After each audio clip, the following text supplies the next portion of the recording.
We are here because we know the outcomes in our lives are within our control. That taking absolute ownership of how we eat, sleep, train, think, and connect with each other is how we'll optimize our health and happiness. That chasing excellence is how we grab hold of what is possible. Our mission is to live on the run, always chasing, never stopping. Hello and welcome back to another episode of Chasing Excellence. How are you, Ben? I'm doing so good, Patrick. How are you doing? I'm very well, thank you. Awesome. We're going to talk about something between the podcast that I do with EC, between just paying attention for the last 10 years. Like, there's so much confusion, if that's the right word, around nutrition. And we've done an episode. That is the right word. Yes, that's the word. And so we've done an episode in the past, and we were joking before recording this. We've done an episode in the past called Simplify Nutrition. And you said before starting this, like, we should have saved that title for this conversation. And so I want to enter into it. I want to kind of like part two or an evolution of this idea of simplifying nutrition. One of the things that I always see is people saying, yeah, Ben, whomever, EC, whatever. Yeah, nuts, seeds, vegetables, fruits, got it. Yeah, but Rich Froning eats peanut butter and jelly sandwiches, and Chandler Smith eats gummy worms between events at the CrossFit Games, and fill in the blank eats X, Y, and Z. Marshawn Lynch eats Skittles at halftime. Yeah, how is it that they're the fittest people on earth and they're eating these things?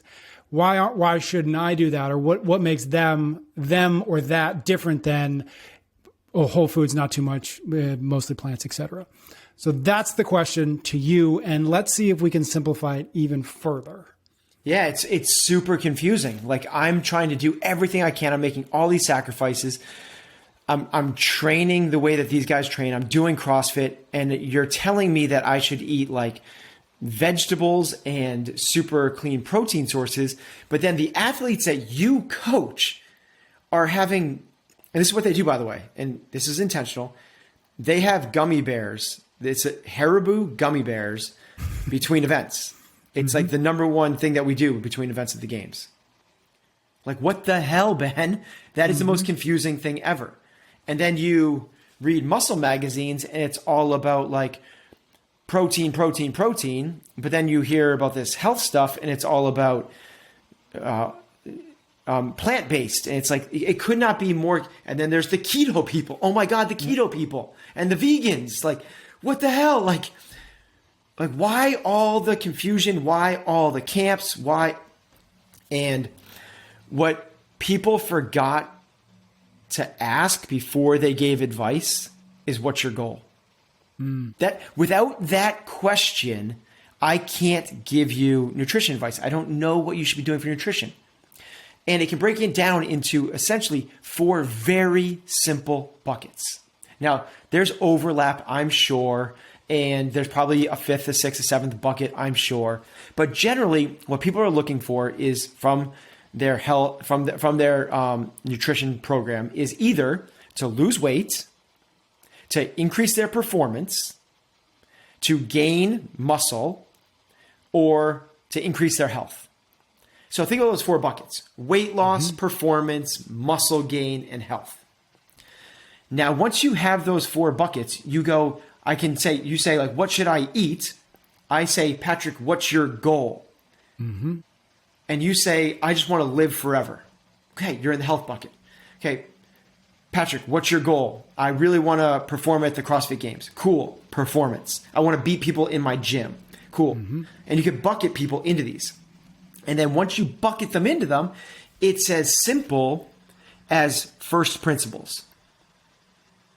The first most driving principle for each bucket. If you're this is where the people are like, it's about calories. No, it's not about calories. It's about whole foods. No, it's not about whole foods. It's about low carb. No, it's not about macros. It's about, they're all right, but it depends on which bucket you're in. So everybody know, once you do this, everyone knows the next answers, the first principles. So if it's about weight loss, I'll ask you, Patrick, if it's about weight loss, what's the first principle? What's the most important thing we should be paying attention to if we're trying to lose weight? What do you think it is? Calories, amount of calories. Lower calories. It's super simple. Okay, now those people that are trying to lose weight, let's do that. And then once we lose weight and lower calories, Then there's a whole bunch of tools, a whole bunch of tricks that work for that. And all we have to do is find out what works for you. Is there intermittent fasting? Is it macros? Is it calorie counting? Is it keto? Is it all of those things will lower calories? And we can use any one of those things to do that. But we don't want to go with any one of those tools to the performance group. That's going to be detrimental to the performance group. Because for the performance group, I'll ask you, Patrick, if you're at the CrossFit Games, what do you think is the number one most important thing for those guys in terms of nutrition? I imagine it's carbs. You're absolutely right. It's increasing, make sure they have enough carbohydrates. Carbs are the fuel source. So now what we do is we work with different protocols to make sure they get enough carbs in. And this is going off of real food because real food doesn't have enough carbs. So this is why we go towards things like gummy bears, like we go towards Gatorade and sports drinks. It's why we go towards the sugary things in between meals because we need to get the sugar in. It's the exact opposite of the health group. If you're in a health group, what's the most important thing that we could do? What's the first principle, Patrick? I imagine it's the balance between quantity and quality. I would actually say it's eliminating processed foods. You're probably right, but yeah, I would say it's the elimination of processed foods. Like you eliminate processed foods and I'm pretty sure your health. So let's get away from the sugar. Let's get away from the gummy bears. Let's get away from the cereals. Let's get away from, so it's the exact opposite for that group. And now if you want to gain muscle, what's the number one principle? What do you think? A gallon of milk a day. You got it's make sure you get enough protein. Yeah, it's the protein game. You have to, at minimum, if you're not getting 7 grams of protein for every pound of body weight, you're not going to do it. That's the minimum. Now, what we should actually do is getting closer towards 1. So if you weigh 170 pounds, you should be getting 170 grams of protein. Now, in order to do that, you probably need to get away from whole foods. You probably need to supplement because a chicken breast has about 30 grams. Well, if you're going to eat 2, 3, 4 times a day, you need to eat 5 chicken breasts to get that protein in. I'm sorry, that only gets you 150. Yeah. Like you need to get. It's really hard without the supplementation. So this is where supplements come in. It's as simple as that. Is understanding what everyone's doing is arguing the tools without understanding the game they're trying to play. They're arguing whether vegan is better than sugar when they're not talking to the right people. I can't talk to you about nutrition till I know you're trying to compete at the CrossFit Games, or you're trying to lose 50 pounds, or you're trying to make sure you eliminate chronic disease. Or that you're trying to enter a bodybuilding competition, you want to gain 20 pounds of muscle. Once I know those things, cool. First principles, really simple. We got to understand this is the thing. And then fill in the tips and the tricks and the tools for what works for each of those things.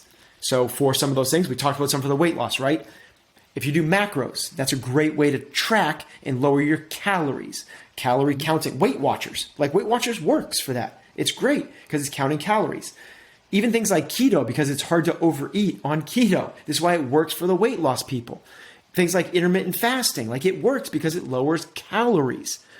Now, let's not take those first principles and bring them over to the people that are looking for something else because it's not their first principle. They need to go with the other stuff. That's fascinating. I'm tempted to just leave it there, but I've got a couple follow-ups because we are talking about this. And you mentioned there's definitely crossover between some of these things, right? The two that strike me as like, oh yeah, but which one am I in? Is the lose weight and the improve health.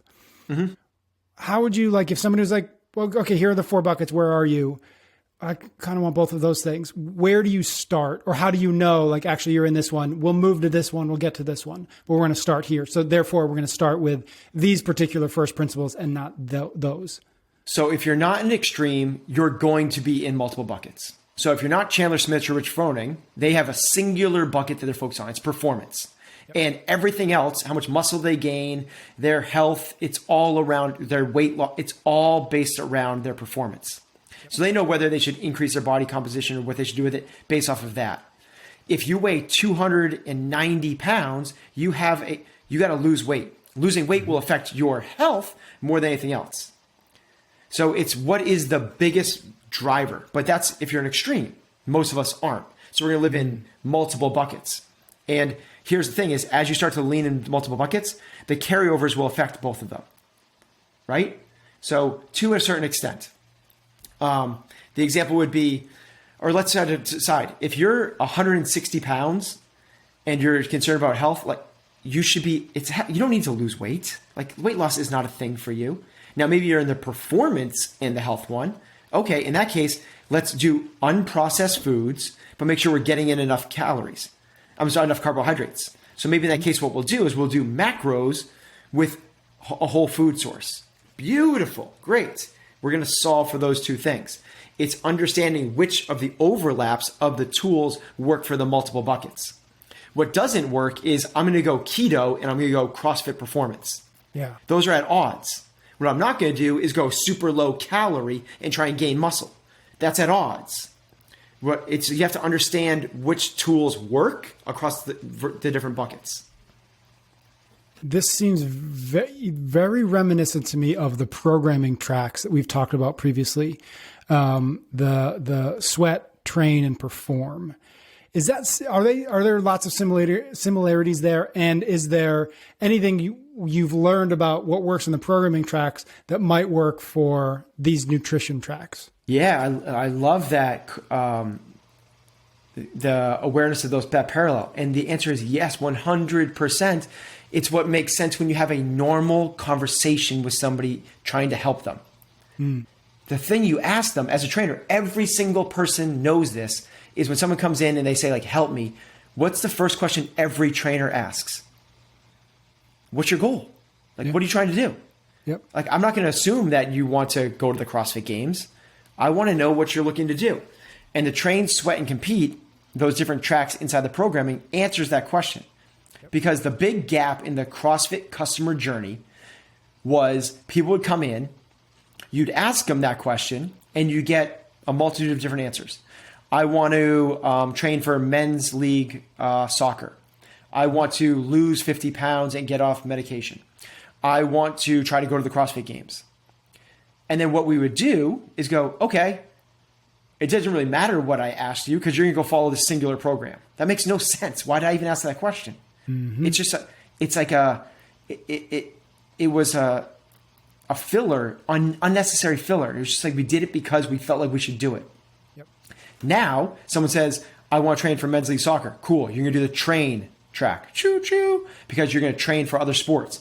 You don't need to be spending time learning how to do ring muscle ups. You should be working on your work capacity. The way we would train a soccer player. Strength and conditioning. You don't need the CrossFit specific movements. You don't need to know how to learn to cycle a barbell. You need how to get stuff that translates over to the soccer field. You need the second wave adaptations, not the third. You want to compete in the CrossFit Games? Awesome. You need to learn how to cycle a barbell. You need the third wave adaptations. If you can't do bump cleans, like you're not going to go to the games. Yep. But if you're a soccer player, I don't want you to learn bump cleans. It's actually less effective of a strength and conditioning tool. You're eliminating the posterior chain. It's a hack. It's a thing. It's a skill specific to CrossFit, not to soccer. And if you're trying to lose 100 pounds, I might not have you doing cleans at all. Why am I having you doing cleans?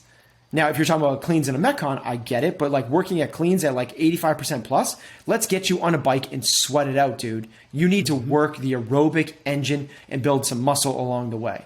So it answers the questions. It gives us an answer to, or a vehicle to be able to put people in once you ask them what your goals are. This is the same thing. From nutrition, I need to know what's your goals. And once I know your goals, now we can similarly put them in those right buckets. And they're really neat 4 buckets. Are you here to lose weight? Are you here to increase your performance? I don't care what sport. Are you here for to build muscle? Are you here for greater health? Okay, so this was not the point of the conversation, but this may be the only opportunity I have to bring this idea up. When I work with gyms, almost invariably, one of the things that we end up talking about is nutrition or a nutrition program, what they do, how to do it better, et cetera. And my contention has been, this is why I'm thinking about this, because this is an interesting unlock, and I'm going to think about this. But the challenge has always been, or my contention has always been that CrossFit gyms specifically, need to figure out how to treat nutrition the same way that we figured out how to treat fitness. Nutrition is still too often believed to be only valuable in a one-on-one environment because you're a special snowflake and you need something different than everybody else, and it's personal and all this stuff. And I always see gyms struggle with operating a successful nutrition program because it's so different than what they figured out how to do really well elsewhere. CrossFit has figured out how to deliver fitness, which 10 years ago, 15 years, 20 years was thought to be, well, you're a special snowflake and you need a special program and it doesn't work in a group and et cetera. We figured out how to do that.